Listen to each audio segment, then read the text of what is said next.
Good morning or afternoon, everyone. My name is Mariela Salinas, and I'm a marketing specialist here at Educate 360.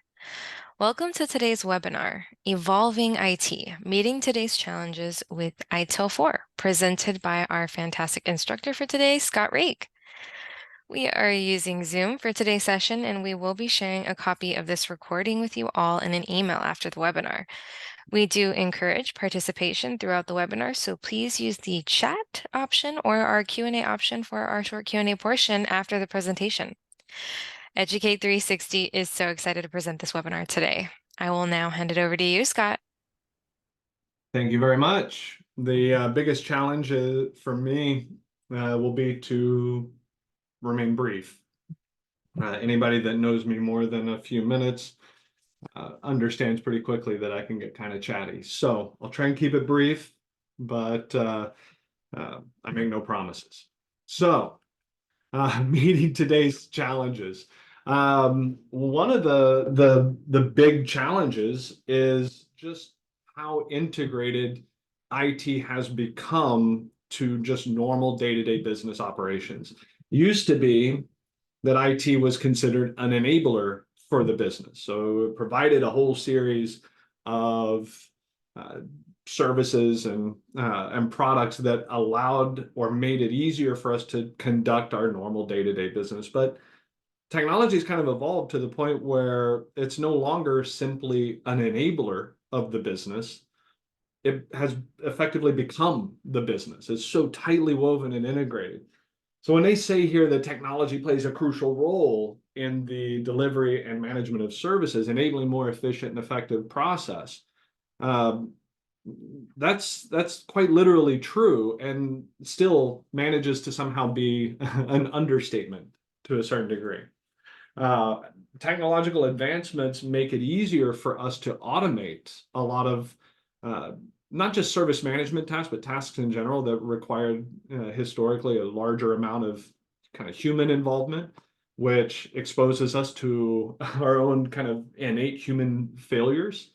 Um, right, so anything that is heavily, and I'm just really speaking for me, I'm not going to point the spotlight to anybody else, but in those workflows that are so heavily dependent on me being accurate, me being perfect, those are the ones that are going to be the most painful, because I'm anything but perfect, and I can't guarantee that I'm going to be able to be 100% accurate.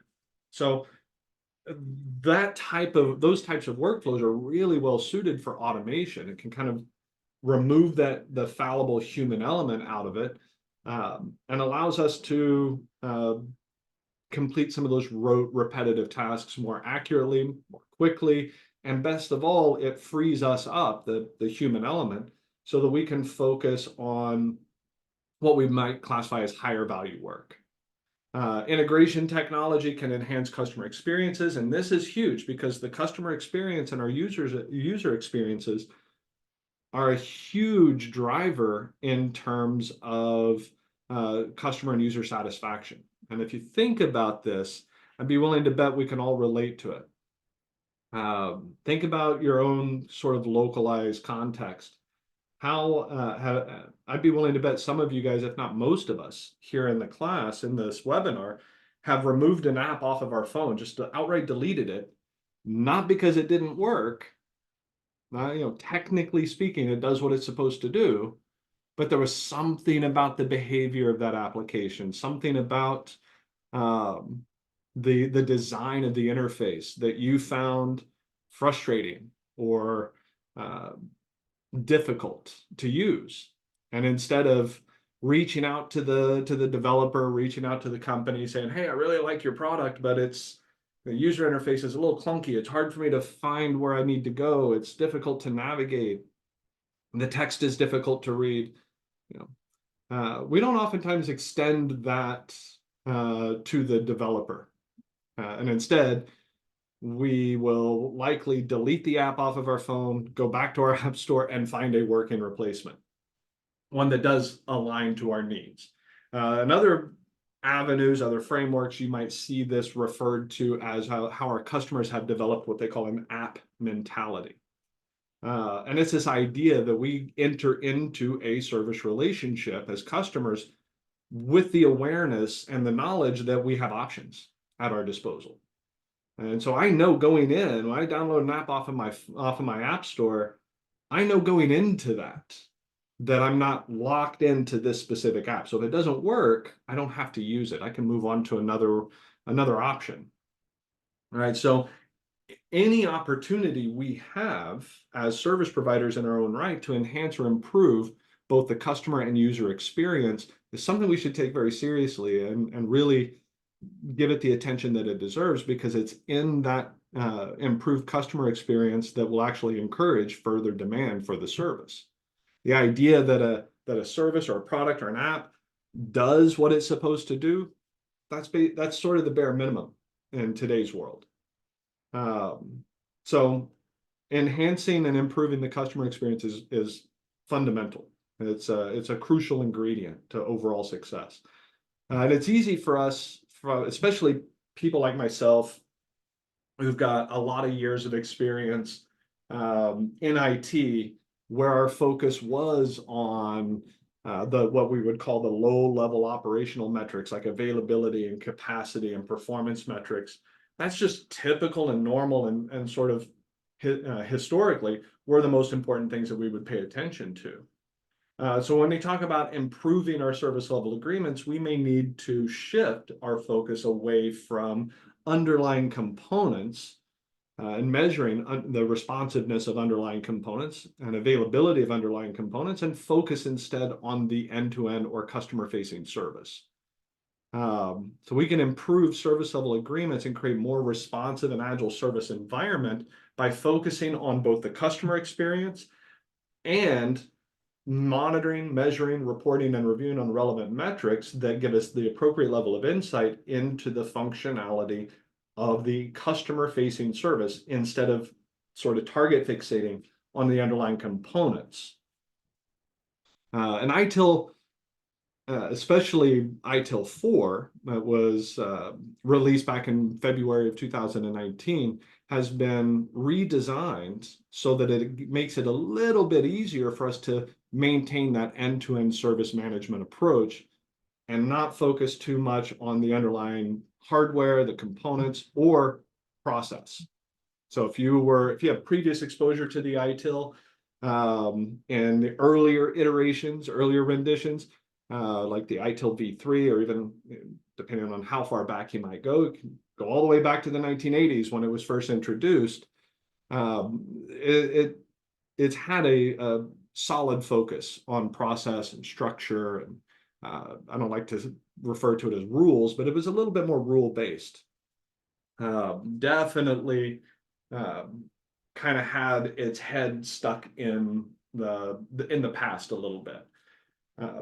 And so it's been, if you've got this perspective of the ITIL as something that is too bureaucratic, too process heavy, overwrought, and actually introduces more constraints and bottlenecks than it solves, I can't exactly blame you for that, because in earlier versions of the ITIL, it was very focused on that type of structure. Today, that's not really the case. The focus is more on making sure that we are delivering the required outcomes that are important to our customers. And that's one of the ways that we've sort of transformed the purpose and intention of ITIL. And the good thing is, with technology advancing, it makes it a little bit easier, because a lot of our tools, a lot of our services that you can go out and consume have also sort of followed suit, and shifting their focus away from the underlying components and giving us the ability to focus and kind of have visibility into the type of experience that we're delivering to our customers. And it can make us, they can free us up, give us a little bit more, give us an ability to work more effectively, more efficiently. And we can leverage things like automation and tools that enable that focus on the customer experience to kind of show us what the path ahead might look like. And again, with the integration of technology and service management, we're looking at things. How many, well, it might not be an easy thing that I can throw out to the group, but think of tools that you might have invested in, or your organization might have invested in, something like ServiceNow. One of the big, and I'm not trying to advocate for a specific brand name, or trying to infer that anything other than that than ServiceNow is somehow less than. But one of the big selling points of something like ServiceNow is the way that it not only does it introduce tools that enable better service management capabilities, it also integrates with other service management capabilities, which makes it a lot more useful to an organization. It allows for real-time monitoring and analysis. It expedites, it has the ability to expedite incident management.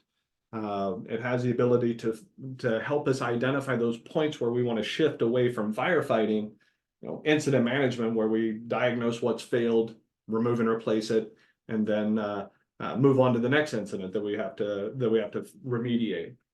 And helps us identify at that point where we need to sort of shift our focus around, the break fix incident management approach to something that's more driven around root cause analysis, problem management. And so that the integration that our tools might provide can give us direct access to a knowledge base that will help us perform incident matching, so that we can see if find ourselves fighting the same incident regularly. If an incident keeps reemerging more than once, or if multiple users are reporting the same types of incident, at some point we might want to shift gears in our brain and think, wonder what's causing that. Right? It's not a one-off anymore. Demonstrably, this is happening on a regular basis, or multiple times. Right? We've seen this occurrence. So that integration of technology within the context of service management can make it a little bit easier to know when we need to make that shift in our thought process. And oftentimes with problem management is that ITIL process that is geared more toward root cause analysis, so we can identify what's causing a lot of our incidents. One of the most challenging aspects of problem management is the knowledge that there is a problem that needs to be solved. It's when we make that shift from firefighting and start thinking in terms of fire prevention. And it gives us the ability to be a lot more responsive to ways that we can enhance or improve our customer experience through whether that's personalized communication, providing them self-service options. I, for one, love that, because I spend so much of my day talking on a normal business day that by the time I'm done at the end, sometimes I just want to close my mouth, and I get tired. I get as tired of the sound of my voice as a lot of my students might get, believe it or not. And so there are plenty of times at the end of the day, especially at the end of a week, where the last thing I want to do is open my mouth and have another long conversation with somebody. So having the accessibility of these self-service options enables me to get the things that I need, or do the things that I need to be able to do, without having to sit on hold, or without having to jump through an interactive voice response mechanism to get a hold of somebody at a service desk. It enables me to get what I need faster, and in a way that is more conducive to other needs, like my need to keep my mouth shut, and my need to be a little bit quiet and let my voice rest, and regain my emotional batteries, right, my social energy, and that sort of thing. So it's faster response times, and that can help improve or enhance customer satisfaction and customer experience by just giving them options, so that the customer or the user can choose the type of option that sort of relates to their needs, right? But we don't want to necessarily think about automation or technology in the sense that we want to automate everything, right? Our goal isn't to automate us out of a job, or automate the human element out of the equation entirely. Technology enables automation of routine tasks, which makes it a little bit more efficient and can reduce the problems we will run into when it comes to human error. But if think about it, like, I'm willing to bet some of you guys are like me in the fact that you're wearing some sort of fitness device. Right? Mine happens to be the Pixel Watch. Yours might be a Fitbit or a Garmin or maybe an Apple Watch, something like that. Um, but think about it. This thing doesn't really do anything that I haven't been able to do manually for a long time, right? If you are active, if you're an active individual and you go to the gym, you exercise regularly, chances are decent that you will track some of your exercises, whether it's writing down what you did.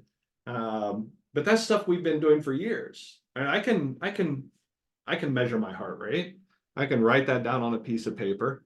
At the end of the day, I can take an average of all of the all the heart rates that I've logged throughout the day.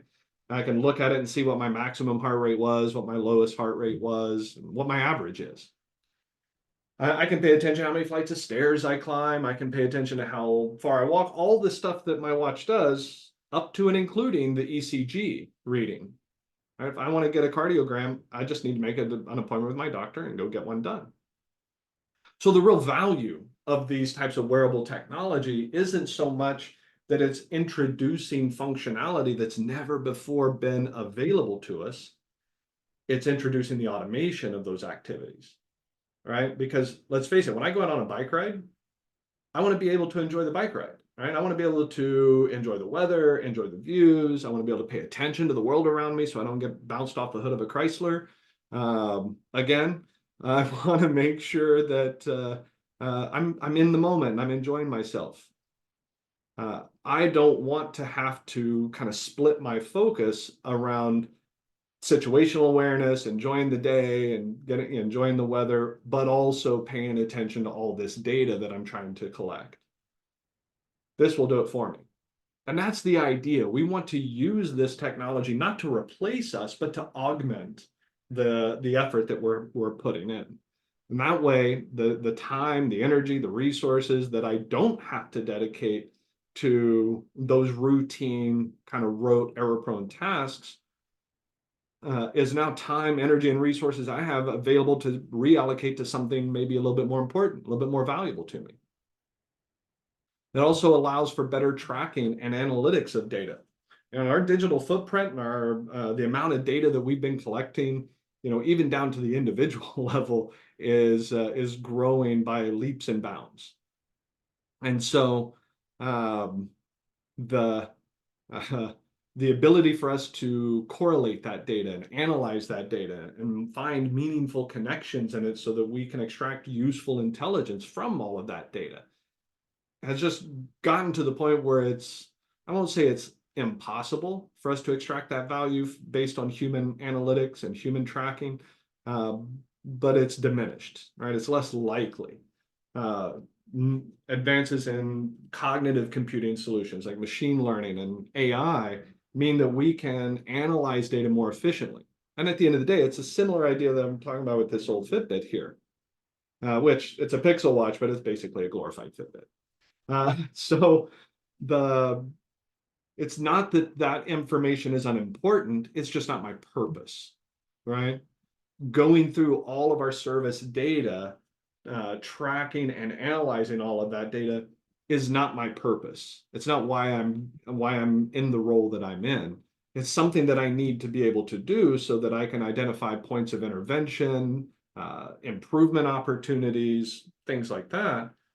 But improvements and intervening and fixing things, that is more aligned to what my real purpose is, not the analytics.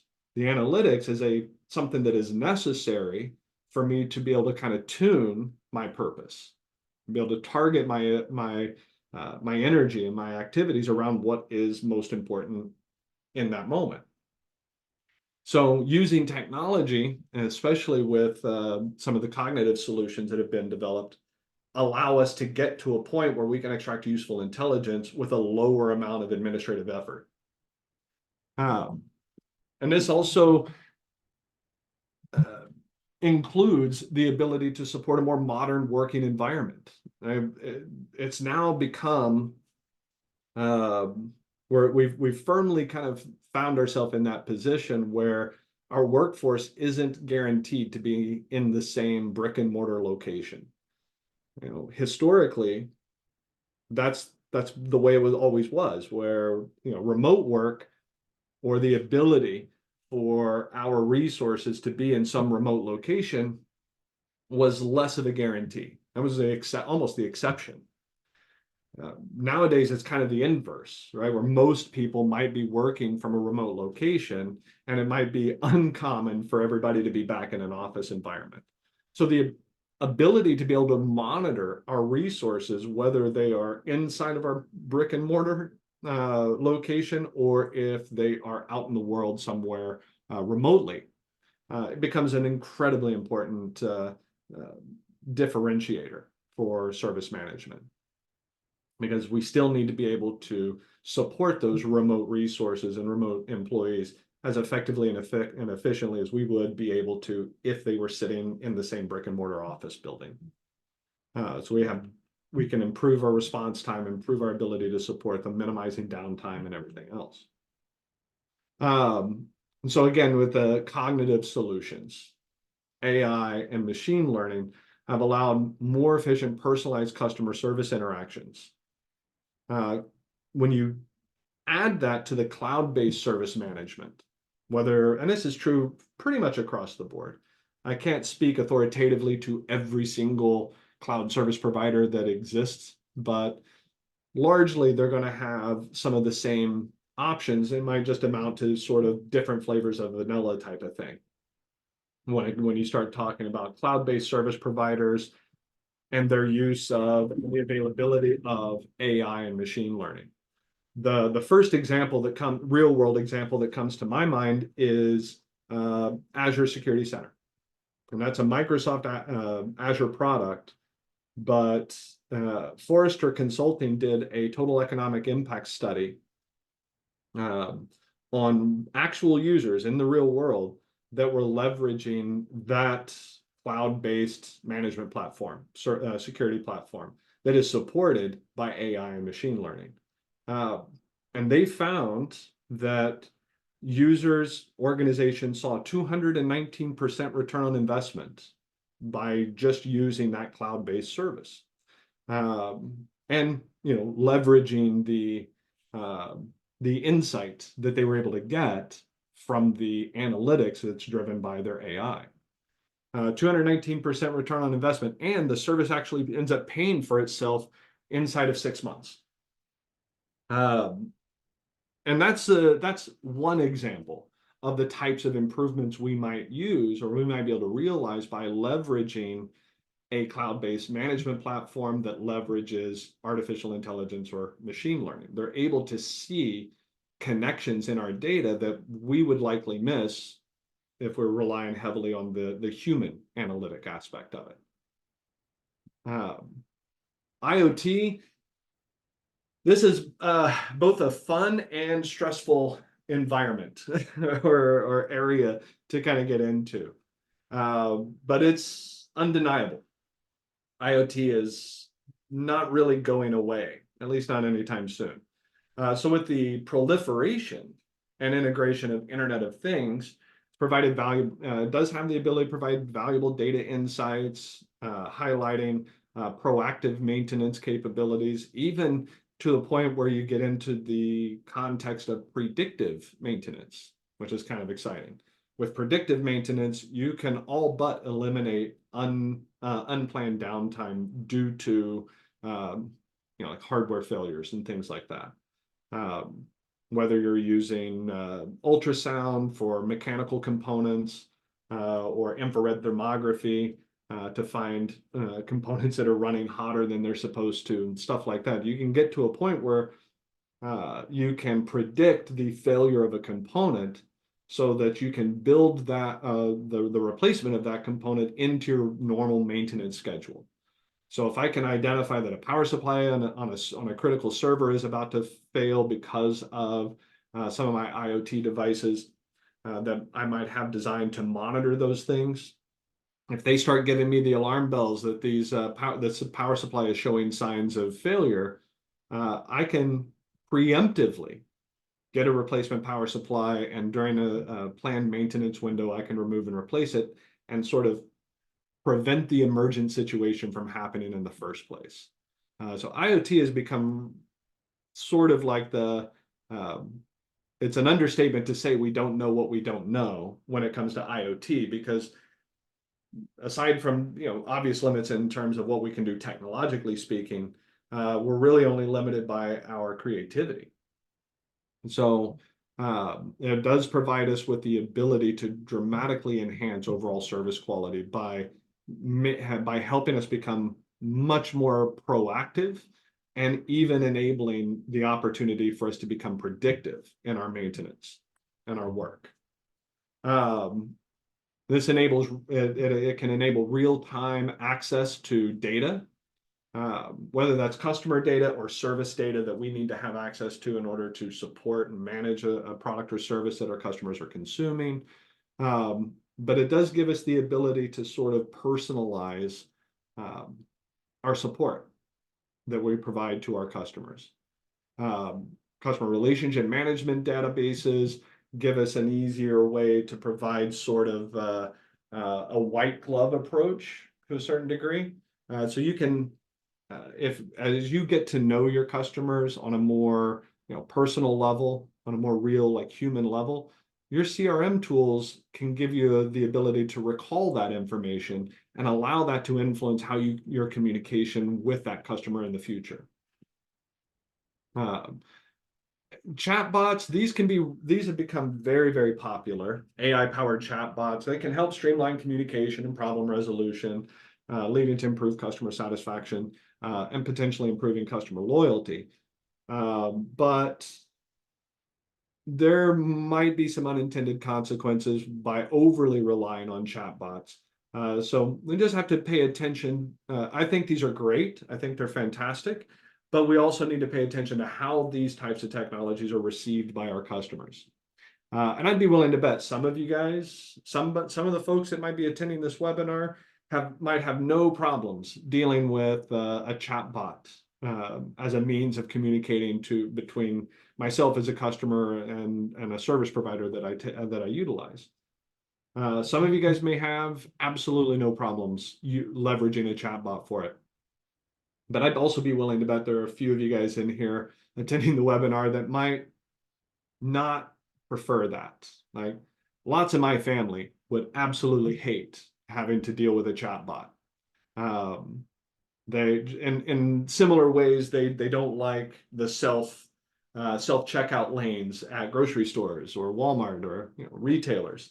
They don't like the sort of the removal of that human element. So these are great, and they can definitely streamline communication, expedite incident management and problem management. And through that, we can see, through those benefits, we can see improvements in customer satisfaction. In terms of offering it to our customers and our end users, we'll want to be able to measure the impact that our chatbots have so we can tell if it's enhancing or damaging the customer experience, because chatbots are really, the benefits of chatbots is very heavily influenced on the preferences of the individual interacting with it. It can also help us as service provider anticipate customer needs, just like with our maintenance, that we can get much more proactive and even predictive.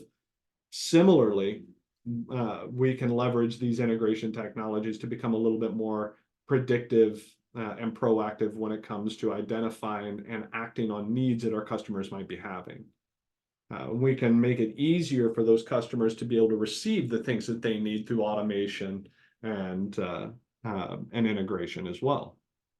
Right? At the end of the day, I want it to be easy for my customers to get what they need. I don't want to put myself or my customers in a position where I'm offering something that they might want or might need, but in between the customer's need and the ability to satisfy that need, we put a lot of bureaucracy and a lot of hoops in front of them that they have to jump through just to be able to get to that thing that they need. I want to make it smooth and effortless for them to get the things that they're looking for. Now, there's always going to be challenges, risks that need to be overcome.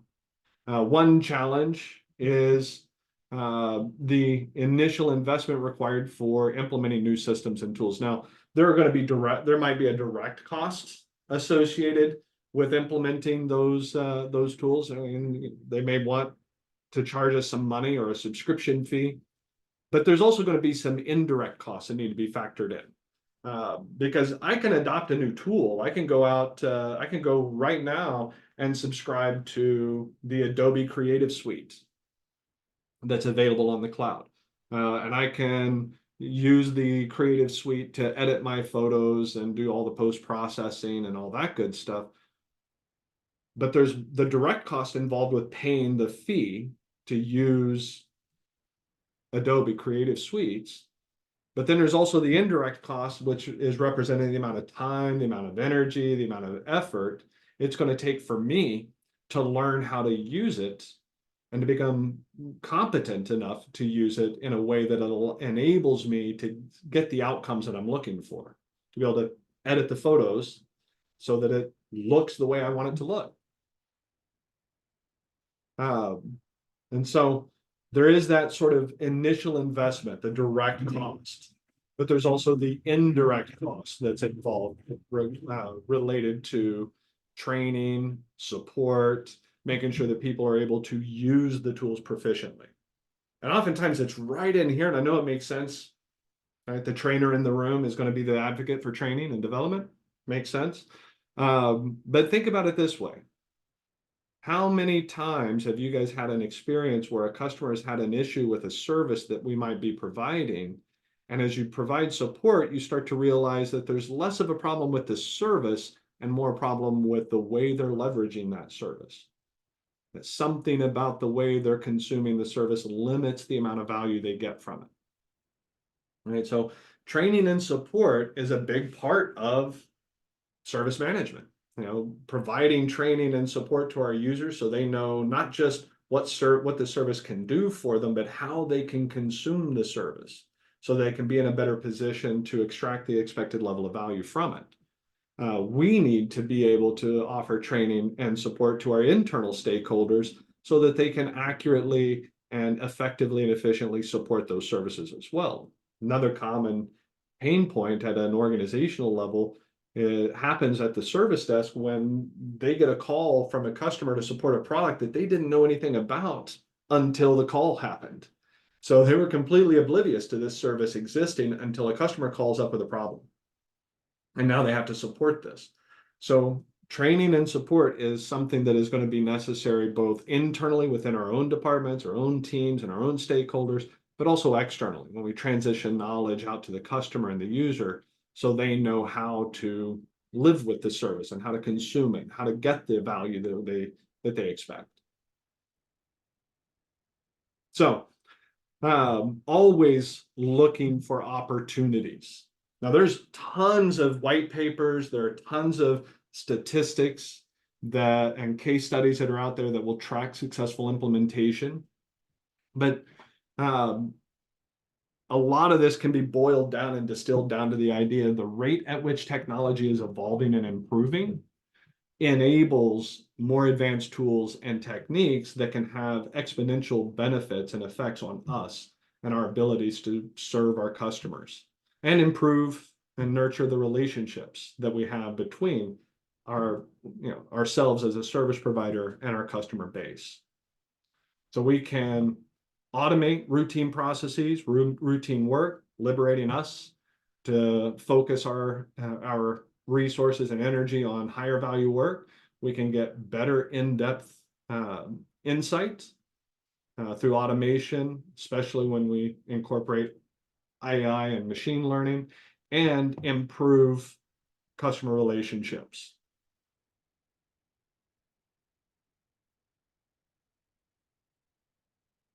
Lack of internal IT support due to high learning curve for technical training and knowledge.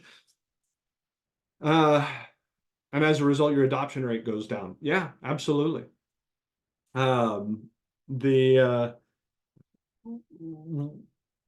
if we're providing IT services to our consumers, we will almost necessarily also have to take on the role of teacher a little bit. Even if it's something we know how to do, sometimes we need that teacher role. We need that trainer to help us identify, the mistakes we're making, and the poor habits we might have developed, and correcting those poor habits, or identifying and acting on those improvement opportunities becomes an important differentiator in terms of just facilitating outcomes or providing the best possible experience. So these are just strategies that you can use to stay updated. It's all, and regardless of the strategy we might leverage or use, it's going to be challenging just because of the pace at which technology advances. We can leverage technology to automate. We can invest in ongoing training and development so that we can maintain a more up-to-date skill set. And we can establish partnership with other vendors that can help us improve our journey. Stay informed about emerging technologies, learn about them. You can subscribe to insider programs so you can get a little bit of a heads up on changes that are coming so you can be prepared for them before they get released to the public at large. The impact of technology on service quality and the customer experience, we've sort of already talked about that. The importance of improving the customer experience and how that drives behavior. And we've talked about how AI, chatbots, machine learning can enable us to do that, create a more impactful set of services than we were able to before.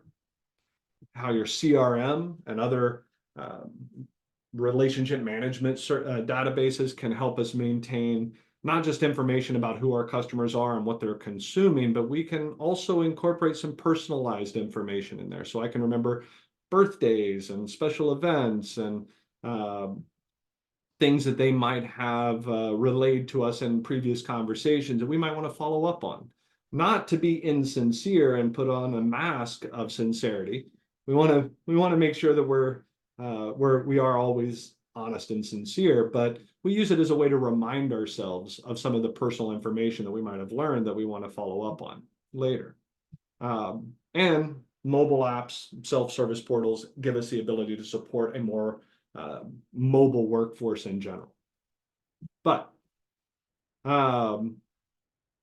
and this is just going to increase. And again, as AI and machine learning, not only as it becomes more prolific, but it's becoming more democratized as well with OpenAI and ChatGPT. The sort of genie's out of the bottle a little bit when it comes to this AI. So the question will have to be more focused on how are we going to leverage these new emerging trends versus a question of should we or shouldn't we. So that is all she wrote as far as the presentation goes. But does anybody have any questions or anything you'd like to explore in a little bit more detail? Hey, Scott. Yeah, it looks like we have a question here in our Q&A. It says here, what examples of CRM can you share for an internally focused service function? Well, ServiceNow is probably the most common or the most popular CRM. But there are a variety that you can choose from. There's certainly ServiceNow is probably the most prolific, and I'm going to stop short of referring to it as the gold standard for ITIL, but you could also use something like Honeybook or HubSpot. Those are geared a little bit more towards smaller to medium-sized businesses that might not need the all of the other bells and whistles that come along with something like ServiceNow. ServiceNow is trying really, really hard to become that single pane of glass that enables an organization to basically accomplish all of their service management needs. And that's going to increase the level of complexity that we have to factor into learning how to use it effectively. Uh, and it's going to, there are other potential challenges that might play into it, but the indirect costs will go up the more you try to make the more functional you make a piece of software become. So the more you enable it to do, the more it's going to take for us to figure out how to leverage it. But there's a couple of others. Honeybook, um, gosh, there's think of another one besides Honeybook or HubSpot. Uh, Pipedrive is another one that you might be able to research. But those are a couple. Were there any other questions? I know we're about to go a little long, but I don't want to leave anybody hanging. I believe that was it, Scott, but I will give our audience a last minute to throw any last minute questions in. And just to cover just all of our bases, if you guys need any more info on this topic, we would love to have you at newhorizons.com. And if you missed out on any part of this session, we will be sharing a copy of this recording with all of you in an email after the webinar. We had another one here, a little comment here from Sylvia. The current ITIL framework does not include AI Oh, no, she's machine asking learning. if it does. It does reference it. But true to form, one of the things I think is important for everybody to understand about the ITIL in general is it's very non-prescriptive and vendor neutral. So you won't find a lot of examples, specific examples, referenced in any of the official like ITIL publications. So you won't really ever see ITIL specifically and purposely refer to something like ServiceNow. And that's on purpose because they don't want to, they're not in the business of trying to steer you toward a specific product or vendor or brand name. They, for better or for worse, they put the onus on us as service management experts, as IT personnel, to evaluate what our options are and choose a solution that is fit for purpose. So when they talk about AI and machine learning is certainly referenced and certainly discussed as a potential benefit for us in IT service management industries, they're not going to get into the tactical and operational elements of which flavor of AI to invest in or how to leverage it. Not too prescriptive. They'll talk about it, the benefits that it can have, and we can discuss some examples of how I might leverage that, like Security Center, Azure Security Center, and what the benefits people are seeing. But ultimately, it's up to us to decide how we're going to leverage it and where. Excellent. All righty. Well, I think that was our last question. So Okay. thank you so much, Scott, and thank you so much to our audience for being here with us today. Again, if you need any more info on this topic, please do not be afraid to visit us at newhorizons.com. Thank you, Sylvia, and thanks everybody for the time. And hopefully, it was beneficial. So All hopefully, right. our paths will cross in a classroom sometime.